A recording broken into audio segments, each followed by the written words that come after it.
December 25, 1991. The Soviet flag came down from the Kremlin for the last time. The superpower that had terrified America for 50 years just vanished. No invasion, no defeat, no war lost. So how does the world's second most powerful nation just disappear? The answer involves a catastrophic lie, an invisible enemy, and one phone call that changed everything. But here's what they do and teach you in school. The collapse actually started 30 years earlier, and the man who triggered it? He had no idea what he'd done. This is Vault Timelines, and today we're unlocking one of history's greatest mysteries. Let's go back to 1985. If you were an American watching TV, you were terrified. The USSR looked unstoppable, massive military. Nuclear weapons everywhere. They just invaded Afghanistan. President Reagan called them the evil empire, and honestly, it looked like they might actually win the Cold War. But here's the thing. Behind the Iron Curtain, the Soviet Union was already dead. They just didn't know it yet. See, the USSR had been running on a lie since the 1950s. A lie so big, even their own leaders believed it. They told the world they were an economic powerhouse. Their factories were booming, production was up. The numbers looked incredible, except the numbers were fake. Every factory manager, every regional official, every bureaucrat, they all lied on their reports. Why?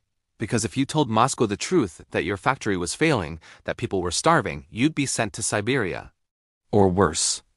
So everyone lied, and those lies went up the chain. And up, until the entire Soviet economy was built on fiction. By 1985, the USSR was spending 40% of its budget on the military. Not because they were strong, but because they were desperate to look strong. Then, April 26, 1986, Chernobyl explodes. And suddenly, the whole world saw what Soviet quality really looked like.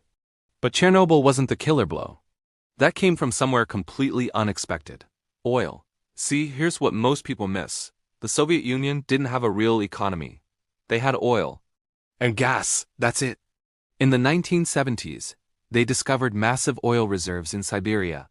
Suddenly, they were swimming in cash. Oil prices were skyrocketing.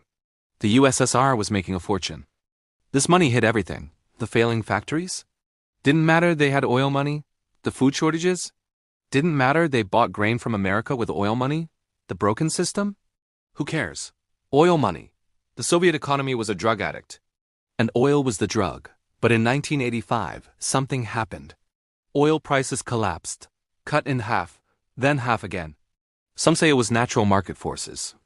Others say the CIA and Saudi Arabia deliberately flooded the market to bankrupt Moscow. Either way, the effect was the same. The Soviet economy went into freefall. Suddenly, there was no money for food imports, no money to pay workers, no money to keep the military running. The whole house of cards started falling, and that's when Gorbachev made his fatal mistake. March 1985. Mikhail Gorbachev becomes Soviet leader. He's young, energetic, and he actually believes the Soviet Union can be saved. So he launches two policies: glasnost, openness and freedom of speech, and perestroika, economic restructuring. He thought he was saving the USSR. He was actually killing it. See, once you let people talk freely in a dictatorship, they don't stop. How did a superpower with thousands of nukes just disappear? It wasn't one thing, but a series of unbelievable events. First, the pressure. People were starving while the government had palaces. Then, the Berlin Wall fell, not by war, but because one official made a mistake. The guards just let people through. But the USSR could have survived. Until August 1991, communist hardliners launch a coup and arrest President Gorbachev. Tanks roll into Moscow. This was their chance to take back control. But then, a man named Boris Yeltsin climbs onto a tank and tells the coup leaders, no. The soldiers listen to him, not their commanders. The coup collapses.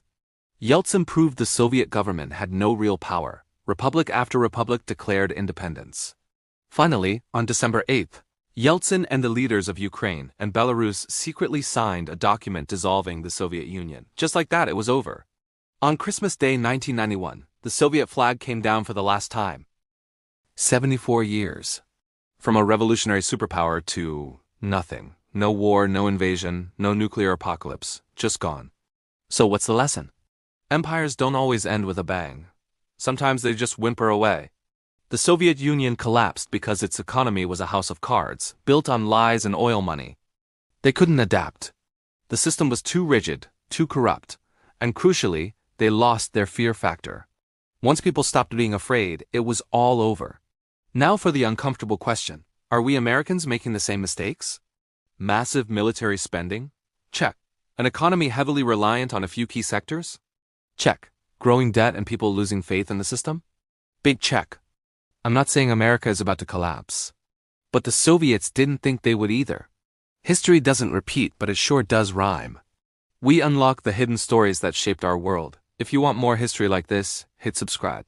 Stay curious.